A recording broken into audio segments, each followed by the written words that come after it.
Hello, and welcome to the EduTalk series hosted by Biotome EduPartner Program, and massage industry experts. With the challenges facing massage schools, students, and practicing therapists during COVID-19, the EduTalk series supports virtual learning and building massage community by connecting you with industry experts who will share their knowledge and expertise on topics not only for class discussion, but career success. Tonight's expert is Doug Nelson, president of the Massage Therapy Foundation, as well as president of Bodywork Associates, a 3-location clinic with over 20 therapists in Illinois. Doug has over 40 years as a practicing massage therapist and over 13,000 hours teaching continuing education on precision neuromuscular therapy at his institute, NMT Midwest. He is author of 3 books and recipient of multiple massage awards. And what I learned recently, Doug is a cello player. Let's listen and learn as Doug shares how the Massage Therapy Foundation is strengthening the future of the massage profession through research. Research that helps shift the healthcare conversation from, is massage therapy helpful, to when and how to best apply massage. He'll discuss how each research study is another brick in the wall and how expanding the depth of published research will strengthen the massage profession for generations to come. I want to thank you all for joining us tonight. And if you will all click view to the speaker view. And during the presentation, if you would hold your questions and use the chat box in the lower navigation bar to submit questions, Doug will answer those at the end of the evening.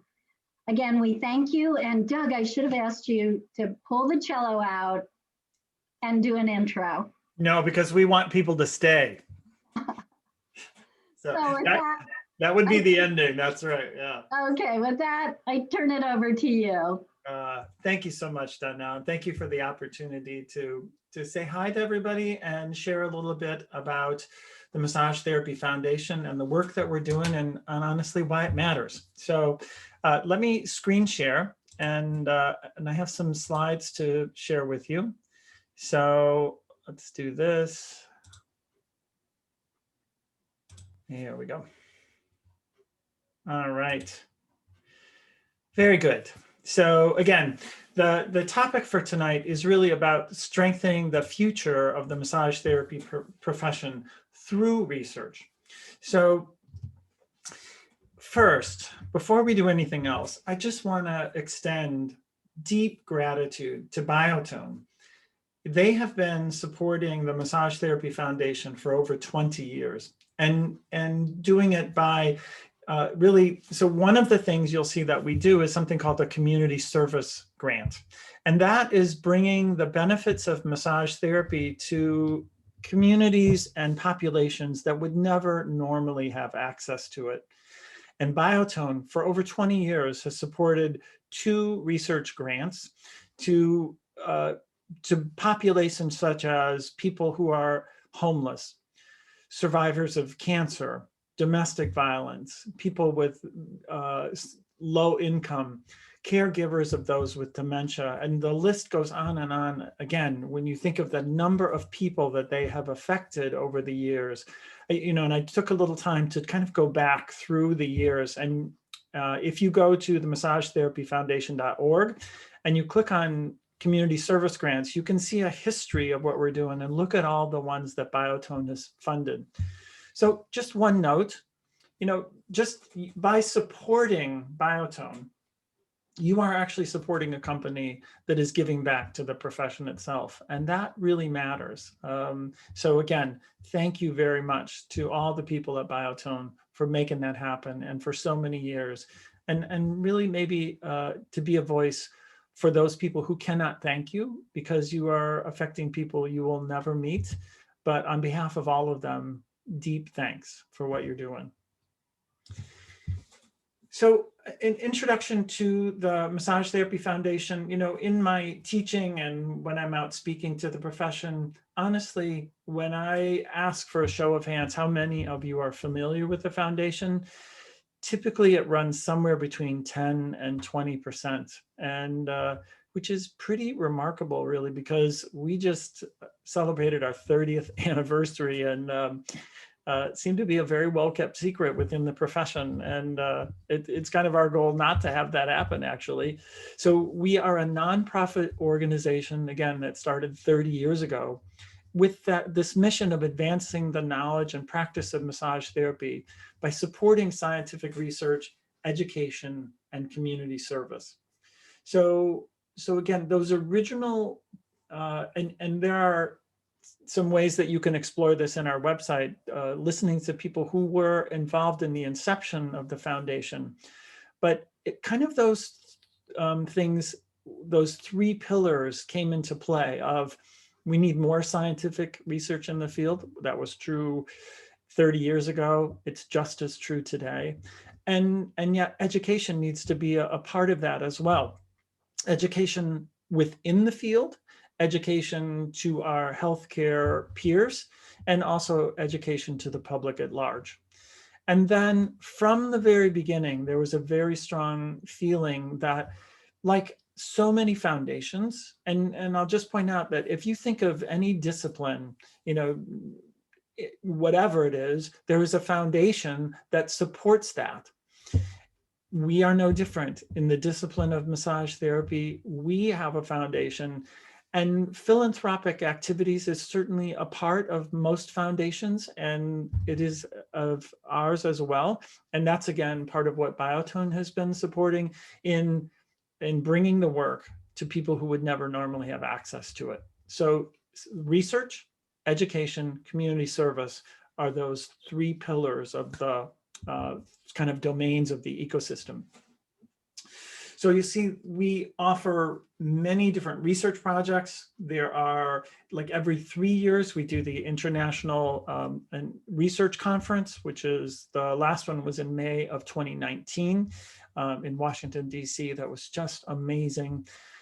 Education programs on research literacy, community service grants, as we talked about, and then like case report contests, especially for students. And there are tons of resources available for you at massagetherapyfoundation.org. But I'd like to go over at least some of those things tonight. So on the screen right now is a list of different parts of kind of our own ecosystem. Case reports, where you can read what other people have done. Ebooks, like we just created a year ago, I think it was, an ebook for educators, so that it's kind of a plug and play. Here are lesson plans that you can help teach research in the classroom. We have a peer-reviewed, PubMed indexed research journal in our own field called the International Journal of Therapeutic Massage and Bodywork. Infographics, pain research database that we are part of, the Research Perch podcasts, posters, and many other research tools. And some of these things I'm going to highlight individually as we go forward. But, before you go down a road, there's always the question of why? Why should you even do that? And I think we did a webinar in conjunction with IMTNB a while ago, and on why research. And there is a link to that webinar here. And those of you who are on the call tonight, you will be getting this slideshow, and you can actually click this link and go to that webinar and receive actually a one continuing education credit through NCBTMB for watching that podcast. But I think it's really important that we think about the why you begin the journey. One, in terms of our relationships with other professionals in the field, and also to patients and clients, research data really does engender trust. It's really important in that conversation.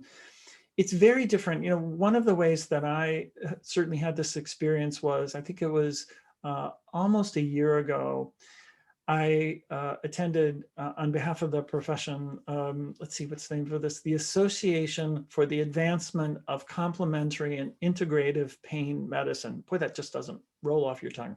And I mean, it was the who's who of payers and providers and researchers. I mean, like United Healthcare, Blue Cross Blue Shield, the VA, the Department of Defense. Holy moly. I mean, it was an amazing group of people. And I learned many things being at that conference, one of which was, you know, it's pretty clear at that level, at a national conversation, they're not going to say, you know, there's this guy in Pittsburgh who's doing this really nice work and getting real. That's not what the conversation's about. What they're looking at is the broad research literature, and does this support, should we look at this? And it's a really a helicopter view, and it gave me a real sense of what I thought I already had, but how important the research literature is. Here's one aspect about that. In the VA, for instance, in their whole health program, serving vets, they are very aggressive and supporting Tai Chi and yoga for veterans and acupuncture. One of the reasons for that, more so than massage, and one of the reasons for this is actually the research literature in Tai Chi, the research literature in yoga and acupuncture is far, far deeper than the massage therapy literature.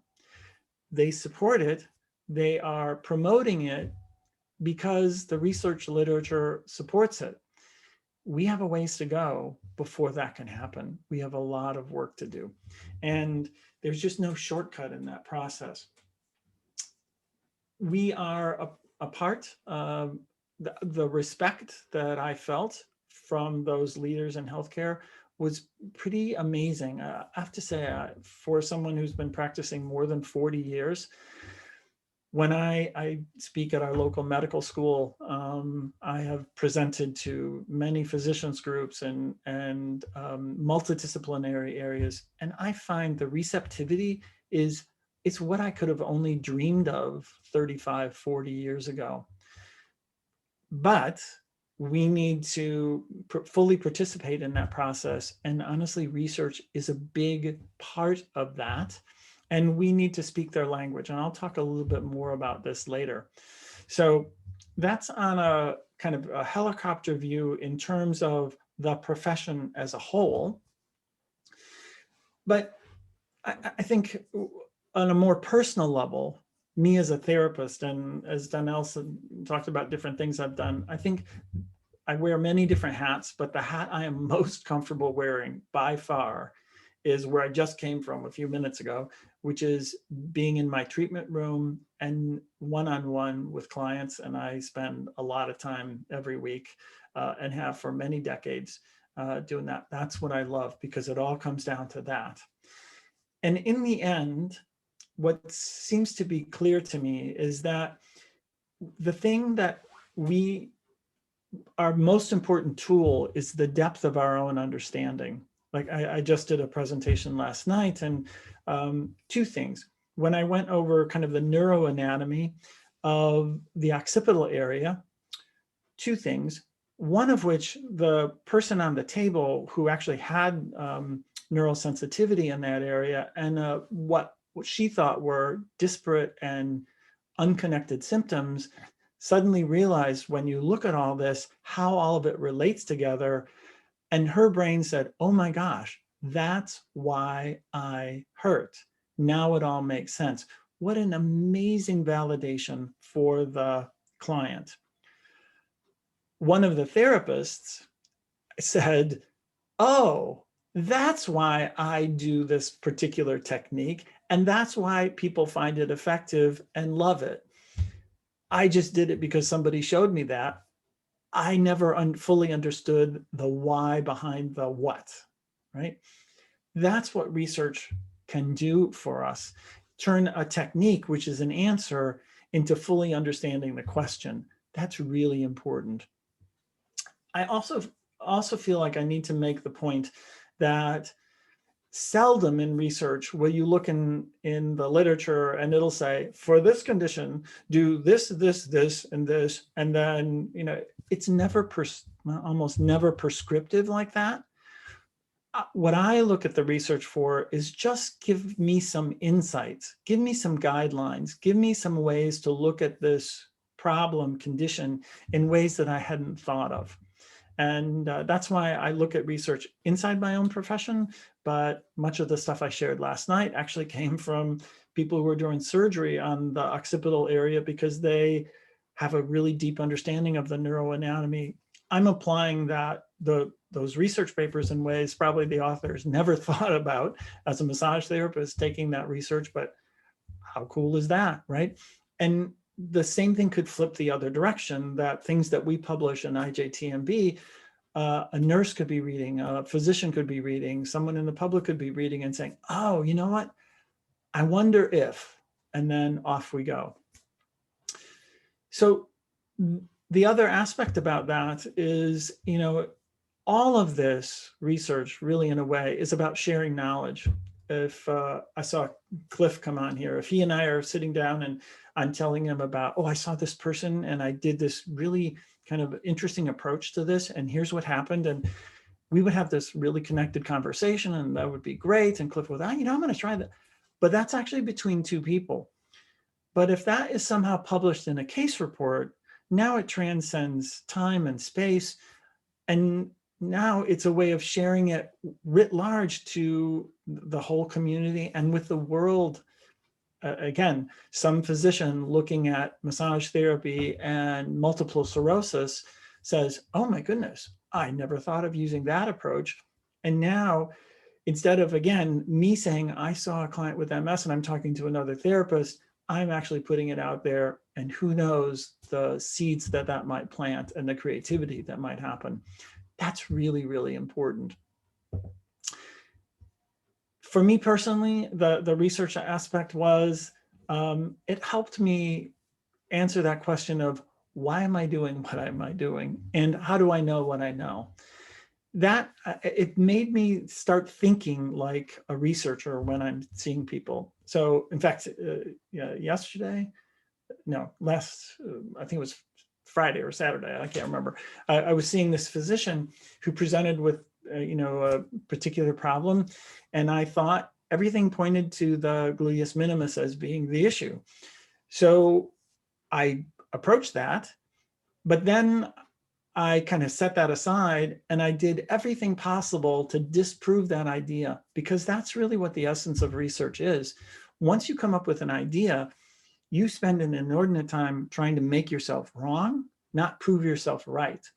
So I think it's important for people in the profession to understand that research isn't a way of proving that massage does anything.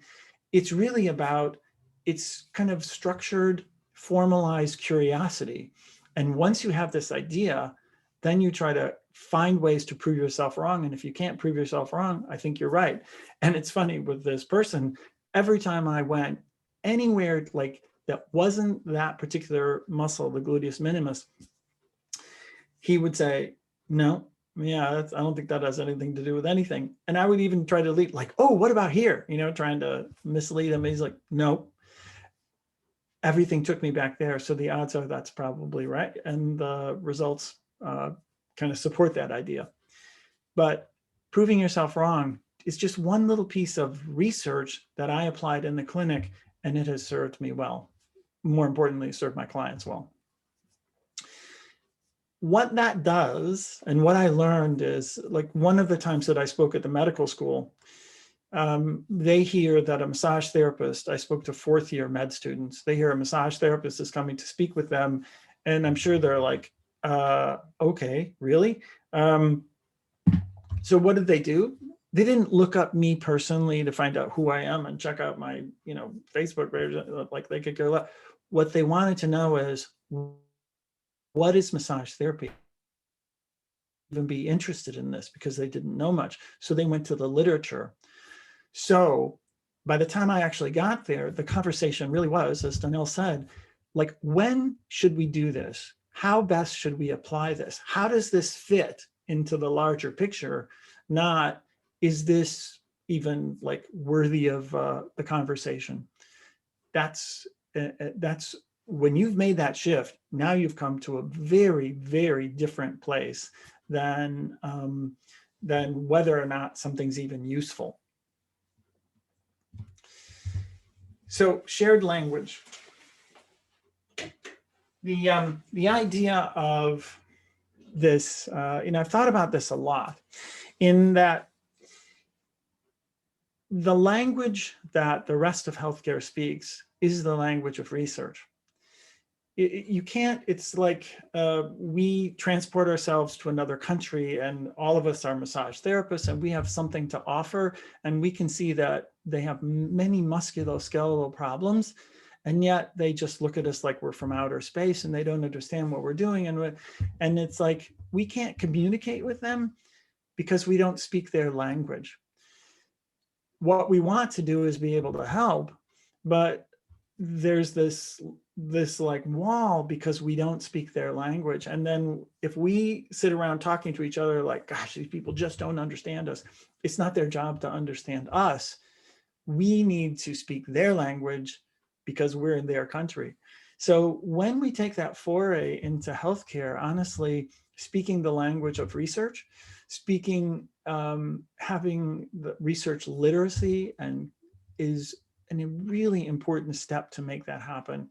And I've certainly seen that in my own, when I'm speaking to multidisciplinary healthcare groups, just that you are conversant in those things that you can talk about. And one of the things I often talk about when I'm speaking to them is the strengths of what we do, but also like kind of the underbelly, like here are things that we don't know, because every profession has those same things and they relate to that because they know the gaps in their knowledge and understanding as well. And when you admit them, that I think creates a level of trust. It's a little bit, I was interviewing someone who wanted to work in my clinic, and one of the things I always ask is, where are your weaknesses?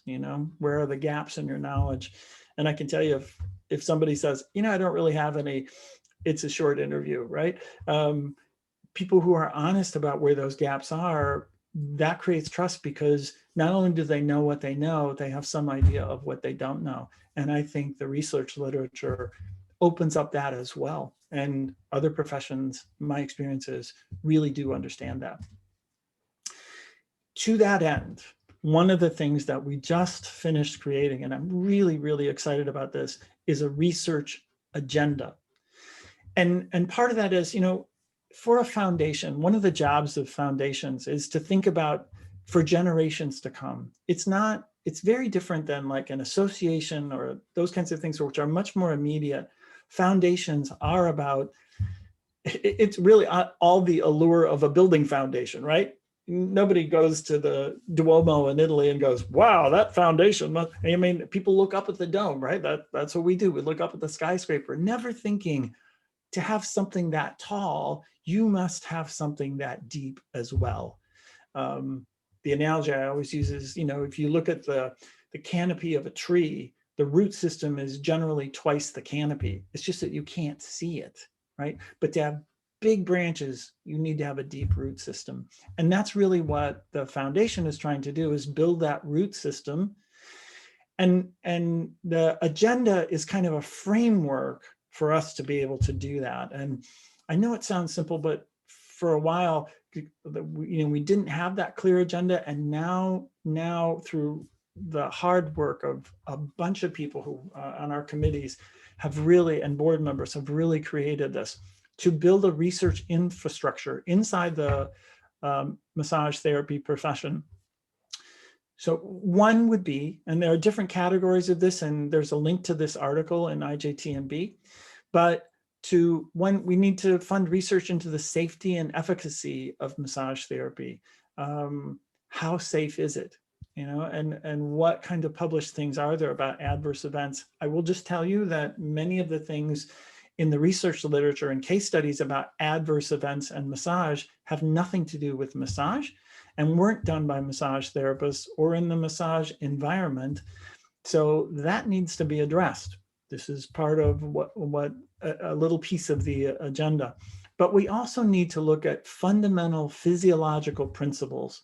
One of the studies that we funded with the University of Kentucky is a study on atrophy. Now, if you think back, Pierre Heinrichling, yes, but other people talked about the value of massage in restorative things. I mean, if you think back to Greek and Roman times, right? It was when people had an injury and they could not exercise, massage was a way of getting blood flow. I mean, doesn't this all sound familiar to you? Yet, when the researchers at the University of Kentucky were looking at this, I mean, there were hardly any published studies about this. How can that be? How can something that kind of is central and fundamental have so little research behind it? So that's what they are looking at. And it looks like that study got picked up with much more funding through NIH, which is really, really cool. It means that we had a really good idea and we planted a seed that could make an enormous amount of difference. That's just basic science stuff. On the other hand, we also need to fund research that looks at very specific conditions. I mentioned MS. There's a condition that people who have that really struggle. There aren't tons of options for them. Anything that could make a difference for them would be so welcome and give hope to people who have very little, actually. And there are a number of conditions like that. I mean, the list is seemingly endless. So, and you can't just have one study in that. You need multiple studies to look at this from multiple viewpoints.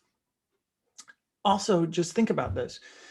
If you treated any specific condition and the results were rather unimpressive, well, that's fine. How often did you see them? What did you do? And how long was the session? If you look at just simple things like duration and frequency, there's not a lot of research in any specific condition with regard to us. So you can't say exercise really doesn't help. If you do it once every 2 weeks and you say, exercise doesn't seem to be of value, I think frequency matters, right? I think duration matters. It's going to take a ton of research to start putting together some guidelines. It doesn't mean that this is what you have to do. But when that client says, when do you think I should come back for this? Instead of the therapist left to their own devices to think, well, in my experience, it would be kind of nice to say, here's a guideline that let's use this as a starting point and then adjust from there. Something to hang your hat on. I can't overstate the importance of this. And those are specific conditions. That's all great. But, one of the areas that is of great interest in the medical profession right now, at least some people in the medical profession, a growing movement is something called salutogenesis. And you might think, what is that? Salute, right? So what does that mean? To your health. Salutogenesis means generating health. Instead of sick care, right? The absence of disease does not mean health, right? So can we look at studies that are really about the wellness perspective instead of just solving and or at least addressing and managing pain and conditions? Let's look at this from the wellness perspective. That's really, really important. And you can also do research on the profession itself, and especially look at the opportunities for educational research, looking at what are the best ways to the principles, educational principles, to convey them. How do we create therapists with the highest level of competence? What are the educational structures and environments that do that? It's endless. Can I give you just one for fun? The University of Iowa did this really interesting study that I talked about when I was at the med school, and they're actually thinking about this here, which is that they took two groups of people. You know, that first level anatomy for med students is, you know, it's not exactly exciting, and it's just memorizing a lot of stuff. And then you get to a place later where you kind of need that when you start to do physical examination and you feel like your skills are nowhere near where it needs to be. So what they did is they took one group and they did the usual and customary education. And then the second group, they learned their anatomy via massage therapy. So they trained these med students in massage principles, and you actually got to palpate the anatomy, and it was anatomy made real. Would you like to know how that?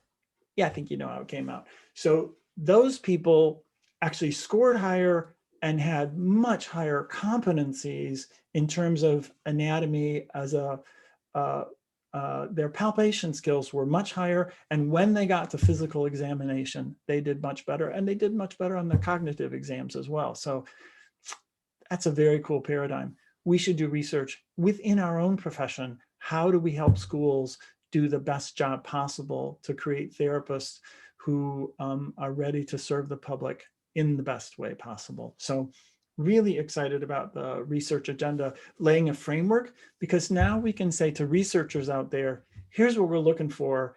Give us a really cool research study that addresses this, instead of taking whatever they bring to us and picking the coolest thing out of what they bring. But that's more like being an opportunist. We want to be intentional about this. We want to say, we're looking for research in this specific area because that's what will really have an impact in the profession. It's the right way to go. So I mentioned the IJTNB. You should definitely go to the journal, sign up, and every time a new article is published, you'll get a little push email that'll tell you that a new issue is out or a new article has been published. It's a free and open access journal. And if you've ever looked at research, you'll see that. Have you ever done this thing where you start to read it and there's an abstract and then it says for $37.50 you can read the other? Like, I don't know if I want to pay that. I don't even know if the rest of the article is interesting or not, right? In this thing, we've actually paid all those fees. So all the articles are full text. You know, it's all free, all available to you. And this is brought to you also by the Registered Massage Therapist Association of British Columbia, who has been our partner in this and for the last few years. We can't thank them enough for helping to bring this not only to the public, to our profession, but also to the public at large. It's a really cool thing. And, you know, if we want, one of the reasons for this is you want massage therapy done by massage therapists and influenced by massage therapists. So it really is reflective of our own practice. 30 years ago, 40 years ago, what research there was generally wasn't done by massage therapists and certainly didn't reflect my own personal practice. Things are changing, and IJTNB is a big part of that change.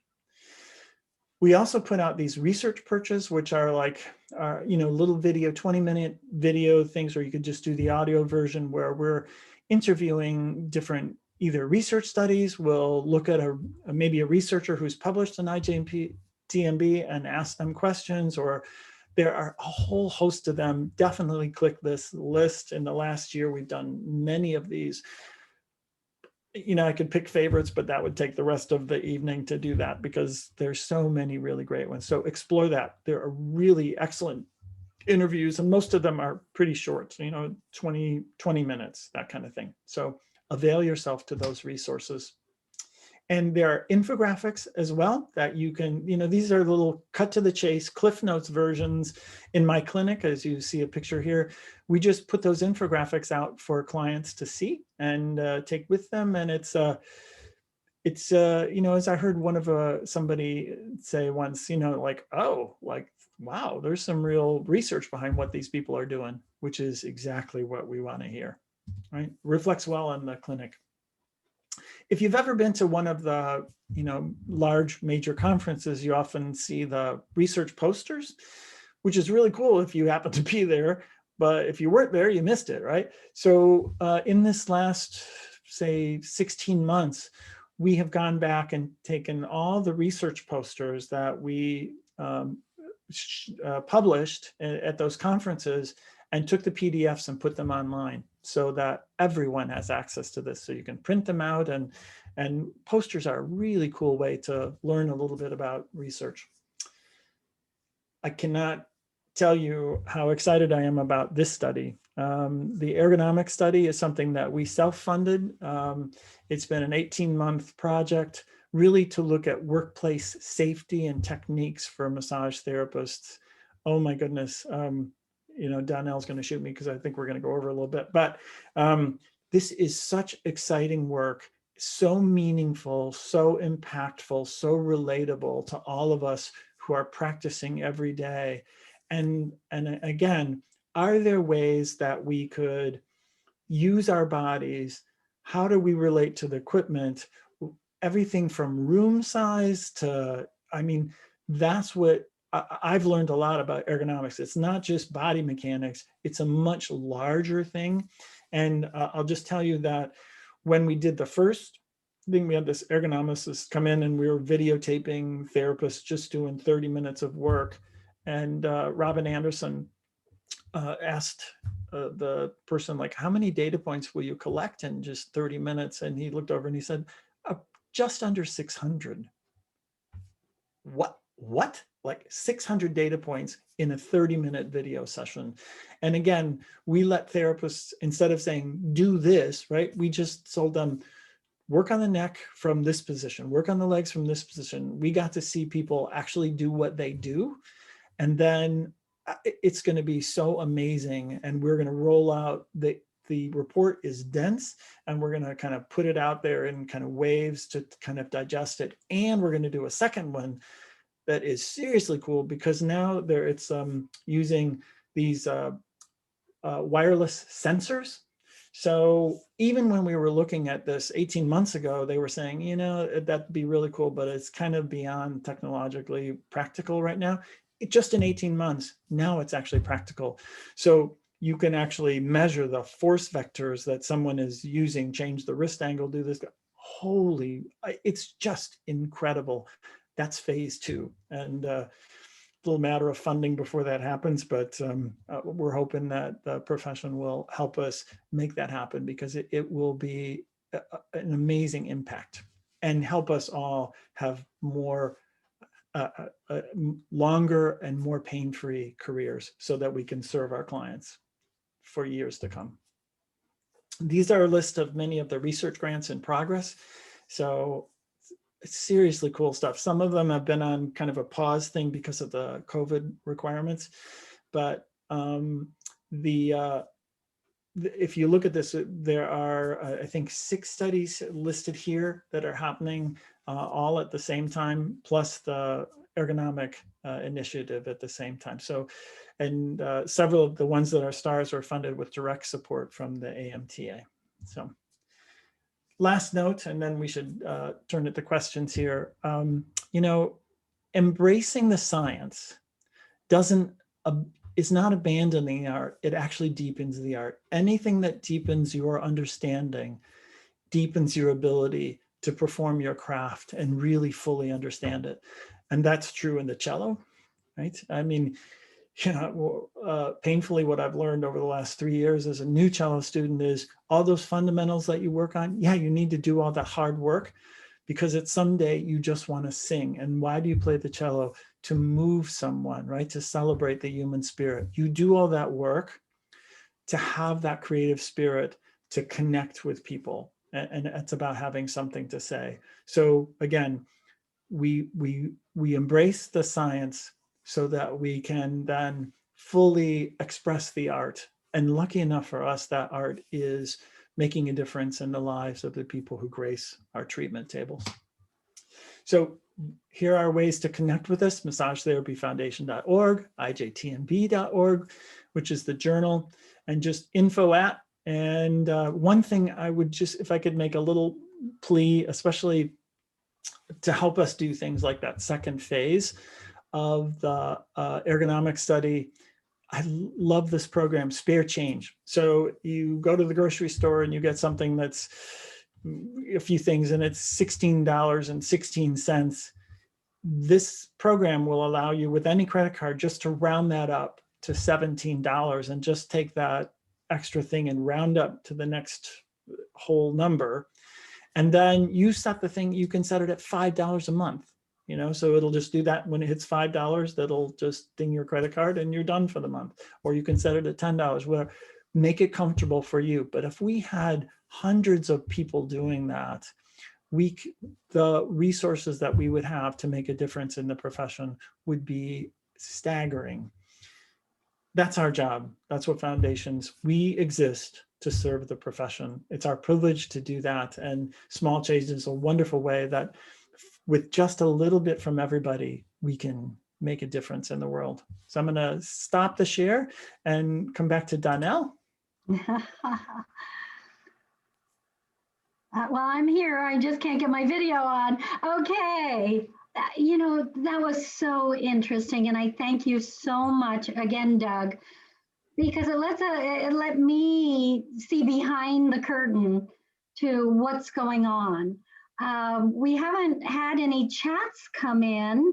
So audience, if you have any chats, questions for Doug about the foundation, you have a few minutes to go ahead and submit those.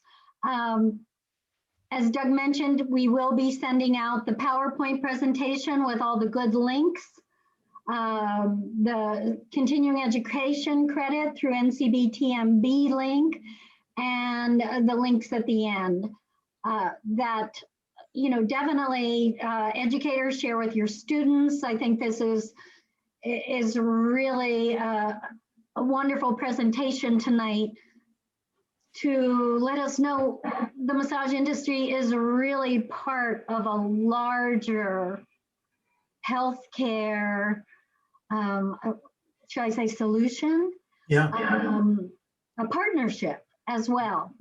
And I just think for me, as a non-therapist, it was fascinating to learn what's going on behind the scenes and to then understand ways that, you know, we can help going forward.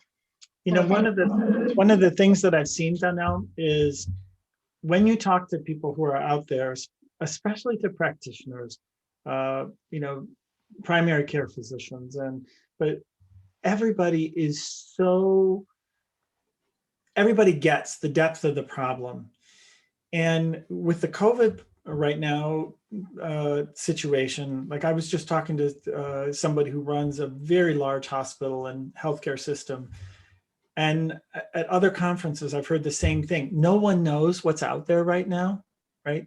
So, but it's probably more than we think. And if you just look at the data about opioid the use over the last year, it's really scary. And it was pretty scary before that. It's even scarier now. So there is the need for what we do is even greater than it was years ago. And, you know, I've just more and more, I've seen how important the work that we do is. And we have to step up to the plate. And it's not about us. It's about the people who need the work. And we have the capacity to make a difference in the lives of people who really need us. That's what it's really about. And the resources are amazing that the foundation has. And then are those resources free to the therapist or anyone visiting, or there's a small charge? Absolutely. That's our job. Our job is to create resources to support the profession. And we're supported by donations from people like everybody on the call. That's how this works, you know. But our job is really to think generations into the future. Like, how can we build that foundation that will strengthen it, not just next year, but for the next 30 and 40 years building. Honestly, it goes back to that building a foundation idea. Great point. Great point. And then the 6 research projects that are in the works that appeared on the last page. Is there a time frame when those will be complete and available? Mm-hmm. Generally, most of those projects are 1 to 2 year things. Like everything else, things changed a little bit over the last year, so it just made it more difficult. The one for instance at Georgetown with left ventricular devices, really fascinating study, really interesting stuff, working with a population that is wouldn't normally have access to massage, and I just love the whole idea and concept of this. But again, with everything else that's been going on, they've had to just kind of put the pause button. But as soon as that comes off, everything's gonna hit at once. So we're kind of gearing up for that as well. So. Well, that's great. That's great. Well, I do not see that any chats have come in, Doug. I so appreciate it. It was a wealth of information. And let's see. Someone said, I appreciate the statement that embracing the science enhances the art of body work. Thank you. Yeah. I feel it incredibly. I feel it and live it, you know. So thank you for that as well. Thank you. And, you know, I'm looking forward to getting your information out to our attendees and folks that are SVP'd. You know, and may I again just thank Biotome for supporting us for so many years. And again, as I said, on behalf of all those people who you and the company will never meet, but you have affected their life, let me just give a big thank you to all of you on behalf of them.